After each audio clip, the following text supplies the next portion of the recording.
Hello beautiful people, আসসালামু আলাইকুম। কেমন আছো তোমরা সবাই? তো সব সময় তো তোমাদের সাথে অনেক ধরনের রিচ ফুড খাবার রেসিপি ট্রাই করি বা তোমাদের সাথে শেয়ার করি। তো আজকে ভাবলাম তোমাদের সাথে একদম সস্তার একটা রান্না শেয়ার করি, সেটা হচ্ছে কচুরলতি চিংড়ি মাছ দিয়ে। এটা হচ্ছে পার্সোনালি আমার অনেক পছন্দের। কে কে পছন্দ করো কমেন্ট করে জানাবে, আর কে কে এটা খাও।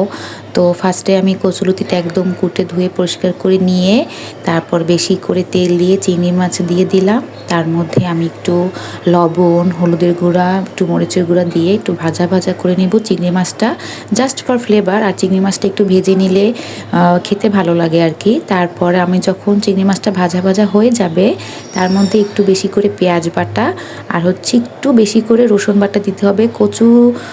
কচু রান্নার যে কোনো আইটেমে যদি তুমি একটু বেশি করে রসুন দাও, সেটা কিন্তু খেতে অনেক ভালো লাগে। এটা হচ্ছে একটা ছোট্ট টিপস নতুন রাঁধুনিদের কাছ থেকে। তো তারপরে আমি একটু হলুদের গুঁড়া, মরিচের গুঁড়া আবার অ্যাড করলাম, তারপর লবণ অ্যাড করলাম। তারপরে এটা ভালোভাবে কষাতে হবে যতক্ষণ পর্যন্ত মশলা থেকে তেল ছেড়ে না আসে। আসলে যে কোনো রান্নাই তুমি যত যত্ন সহকারে রান্না করবে অত কিন্তু খেতে ভালো লাগে। তো এখানে আমি মশলা কষিয়ে নিচ্ছিলাম। তো কেমন আছো সবার, দিনকাল কেমন যাচ্ছে? তারপরে আমি এখানে একটু বেশি ঝাল ঝাল, যেহেতু কচুলতিটা ঝাল খেতেই ভালো লাগে, তারপর আমি একটু কাঁচামরিচ অ্যাড করে নিলাম। এটা তোমাদের প্রেফারেন্স অনুযায়ী যেই যতটা ঝাল খেতে পছন্দ করো। দেখো কি সুন্দর তেল ছেড়ে এসেছে না মশলা থেকে। তারপরে আমি এটার মধ্যে যে আমার ধুয়ে কুটে রাখা কচুলতিটা ওটা দিয়ে দিব। তারপর আবার কষাতে হবে। একদম ইজি রান্না, একদম ইজি রেসিপি, কিন্তু এটা খেতে কিন্তু অনেক মজা। মানে সবসময় তো আমরা অনেক ধরনের রিচ ফুডস খাবার ট্রাই করি, আর যেহেতু রোজার মাস চলছে আমার কিন্তু মাছ মাংসের থেকে এরকম সবজি জাতীয় খাবার খেতে অনেক বেশি ভালো লাগে। তো এখানে আমি কচুলতিটা একদম ভুনা করে নিচ্ছিলাম মশলার সাথে। তারপর ঢেকে দিতে হবে, একদম মিডিয়াম টু লো হিটে এটা রান্না করতে হবে, নাহলে কিন্তু কচুলতি একদম গলে যাবে, খেতে ভালো লাগবে না। একটু একটু আস্তে আস্তে থাকবে কিন্তু সেদ্ধ হয়ে যাবে।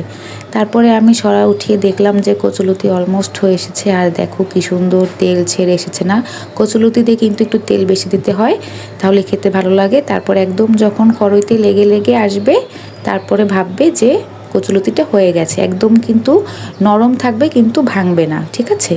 তো এখানে আমার অলমোস্ট রান্না ডান। দেখো কি সুন্দর লাগছে না, মাশাল্লাহ মাশাল্লাহ।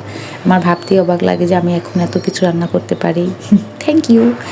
তো এখানে আমি একটু ভিডিও করে নিচ্ছিলাম, আমি এটা সার্ভ করে নিয়েছি। খেতে অনেক মজা হয়েছে, ট্রাস্ট মি। তো এখানে আমি গরম ভাতের সাথে কচুলতি মেখে মেখে খাচ্ছিলাম। আর সাথে লেবু তো লাগবেই, কারণ কচুলতিতে অনেকের একটু গলা চুলকায়। তো লেবু দিয়ে যদি তুমি খাও তাহলে আর গলা চুলকাবে না। আর আমার কিন্তু এরকম মেখে মেখে ভাত খেতে অনেক পছন্দ করে। তো ভিডিওটি কেমন লাগলো, ভালো লাগলে টুক করে শেয়ার করে দিও নিজেদের টাইম লাইনে। ভালো থাকবে সবাই, আল্লাহ হাফেজ, আসসালামু আলাইকুম।